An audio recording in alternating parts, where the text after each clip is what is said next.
একটা ব্লগে দেখিয়েছিলাম যে আমি কেক তৈরি করছিলাম, আমার কাজিনের বার্থডে ছিল। তো ওর বার্থডেতেই গেছিলাম। তো গিয়ে কি কি খেলাম, তারপর কোথায় ঘোরাঘুরি করলাম, কি মজা করলাম, এগুলোই আজকে আপনাদের সাথে শেয়ার করব। আশা করি আপনাদের কাছে ভালো লাগবে। ওদের বাড়ির পরিবেশটাও মাশাআল্লাহ অনেক বেশি সুন্দর ছিল। শুরু থেকে শেষ পর্যন্ত ব্লগটি দেখলে আপনারা আশা করি মজা পাবেন। তো ব্লগটি শুরু করা যাক। আসসালামু আলাইকুম, বিটু মেস ওয়ার্ল্ডে আপনাদেরকে স্বাগতম। কেমন আছেন সবাই? আমি আলহামদুলিল্লাহ ভালো আছি।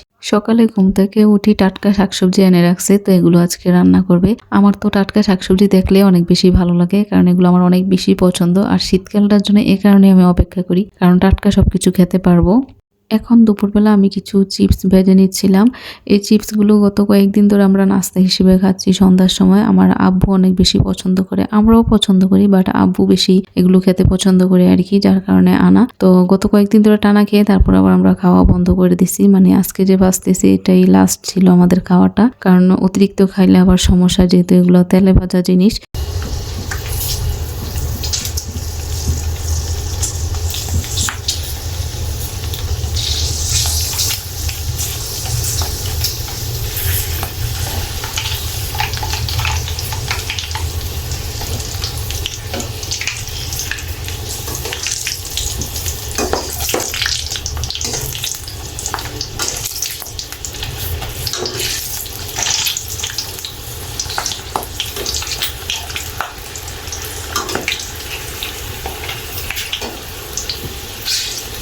কারা কারা এভাবে চিপস ভেজে খেতে পছন্দ করেন আপনারা চাইলে জানাতে পারেন। ফাঁকি দিয়ে বলে রাখি, আমার ইউটিউব চ্যানেলটি যারা এখনো সাবস্ক্রাইব করেন, আপনারা চাইলে আমার চ্যানেলটি সাবস্ক্রাইব করে দিতে পারেন। আর আমার ফেসবুক পেজ আছে, যারা পেজটি এখনো ফলো দেন না আপনারা চাইলে ফলো দিতে পারেন। আর যারা আগে থেকে কাজগুলো করে রেখেছেন তাদেরকে অসংখ্য ধন্যবাদ।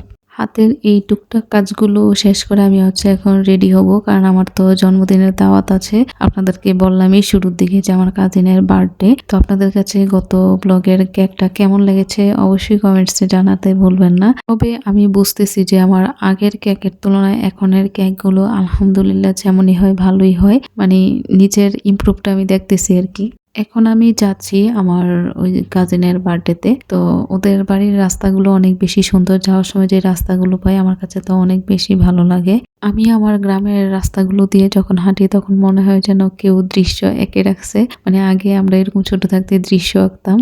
তারপর কাজিনের বাড়িতে চলে আসলাম। এদিকে এসে দেখি যে বিরিয়ানির আয়োজন করছে মুরগি দিয়ে। তো যাওয়ার সাথে সাথে আমাদেরকে খাবারটা দিছে, যেহেতু আমরা দুপুর টাইমে গেছি। তো এদিকে বিরিয়ানি ছিল, সালাদ ছিল। আর বিরিয়ানিটা আমি সত্যি কথা বলতে এত মজা ছিল। মানে আমি বিরিয়ানি এত বেশি একটা খেতে পারি না, কারণ এগুলো এমনি তো ভারী খাবার খাওয়া যায় না, কিন্তু ওই দিন আমি অনেক বেশি খাইছি। মানে প্রথমে এক প্লেটে দেখেন আমার কাজিন কত বেশি দিছে, তারপর কিন্তু আমি আবার একটু নিছিলাম। মানে এতগুলো খাওয়ার পর আমি আর সচরাচর খাইতে পারি না, বাট ওই দিন মাশাআল্লাহ খাইতে পারছি। এতটাই মজা ছিল আর কি। বিরিয়ানিটা দেখতেও কিন্তু অনেক লোভনীয় লাগতেছিল, তাই না? তারপর আমরা খাওয়া দাওয়া শেষ করে একটু ছাদে গেলাম। তো ছাদের থেকে ভিউটা দেখেন মাশাআল্লাহ এতটা সুন্দর লাগতেছিল। আর ওদের ছাদটাও অনেক বেশি বড় ছিল।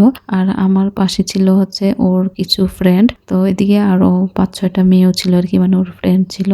ওরা আবার অনেক বেশি মজা করছিল।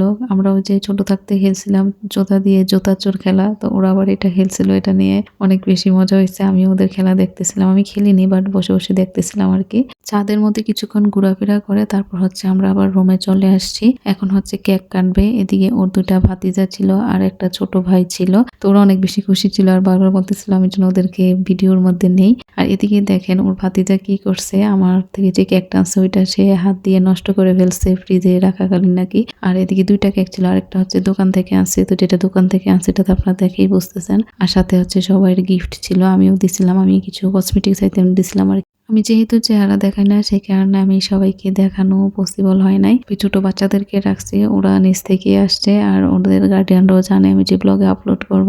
তো সেই জন্য আমি অনুমতি ছাড়া কিন্তু কাউকে নেই না, এটা আপনারা জানেন, আমি এর আগেও ব্লগের মধ্যে বলছি। আর আমি যেহেতু নিজের চেহারা দেখাই না সেজন্য আমি কোনো মেয়েকেও অ্যালাউ করি না। আর ছোট বাচ্চা হলে এটা ভিন্ন কথা, ওদের গার্ডিয়ান থেকে আমি অনুমতি নিয়ে আপলোড করি আর কি। আর জন্মদিন সে কেক কেটে ফেলছে, এখন জাস্ট ওর বান্ধবী পিস করে দিচ্ছে। আর কেক কাটার সময় আমি ভিডিও করতে পারিনি, কারণ আমার ফোন দিয়ে ছবি সহ তুলছিলাম, কারণ ওর তো ছবিগুলো দরকার, ও তো ভিডিও দিয়ে কি করবে। তো যেহেতু শুধু আমি ছবি ভিডিও তুলতেছিলাম, সেই কারণে আর কি তখন আর ভিডিও করা হয় নাই। তো তখন ওর আম্মু ছিল, ওর ভাবিও ছিল পাশে। তো আন্টি মাশাআল্লাহ অনেক আন্তরিক, অনেক ভালো মানুষ, উনি অনেক ভালো মনের মানুষ। কেক কাটাকাটি শেষ, খাওয়া দাওয়া শেষ, এখন হচ্ছে বিদায়ের পালা। এখন হচ্ছে বাড়ির দিকে রওনা দিয়ে দিব। তো ওদের বাড়ির পাশে একটা পুকুর ছিল, এদিকে রাজহাঁস ছিল, তো অনেক বেশি সুন্দর লাগতেছিল, তিনটা একসাথে দাঁড়িয়েছিল। আর ওদের এদিকের পশুগুলো অনেক বেশি শান্ত, মানে কাউকে কামড় দেয় না বা দৌড়ানি দেয় না এমন আর কি। এরা নাকি এমন মানে অভ্যস্ত হয়ে গেছে। আর এদিকে দেখেন রাস্তাটা মাশাআল্লাহ এত বেশি সুন্দর লাগতেছিল, এখনই সূর্যটা ডুববে আর অনেক বেশি ভিউটাও ভালো লাগতেছিল। যারা শহরে থাকেন তাদের আমি বলবো যে ৩-৪ মাসে একবার হলো গ্রামে আসবেন, এসে হচ্ছে এই ভিউটা দেখবেন, তাহলে হচ্ছে শরীর, স্বাস্থ্য, মন সবকিছুই ভালো হয়ে যাবে। আর ঘরে বসে থাকলে আবার এটা এনজয় করতে পারবেন না, বের হতে হবে। গ্রাম সাইডে একটু হাঁটাহাঁটি করলে মন ফ্রেশ থাকে। আমি নিজে গ্রামের হয়ে বলতেছি, কারণ এতদিন আমিও নিজেকে বন্দি করে রাখতাম রুমের মধ্যে, কিন্তু এখন চেষ্টা করি একটু গ্রামটা ঘুরে ঘুরে দেখার, একটু এনজয় করার, নিজেকে একটু রিফ্রেশ রাখার। দুপুরবেলা বিরিয়ানি খেয়ে ভাবলাম যে রাতে আর কিছু খাবো না, কিন্তু শাক সবজি, তারপরে এদিকে হচ্ছে ভর্তা ভাজি, এসব দেখে নিজেকে আর সামলাতে পারিনি, তাই একটু খাবারও খেয়ে নিচ্ছি। তো আজকের ব্লগটা এই পর্যন্তই। সবাই ভালো থাকুন, সুস্থ থাকুন, আল্লাহ হাফেজ।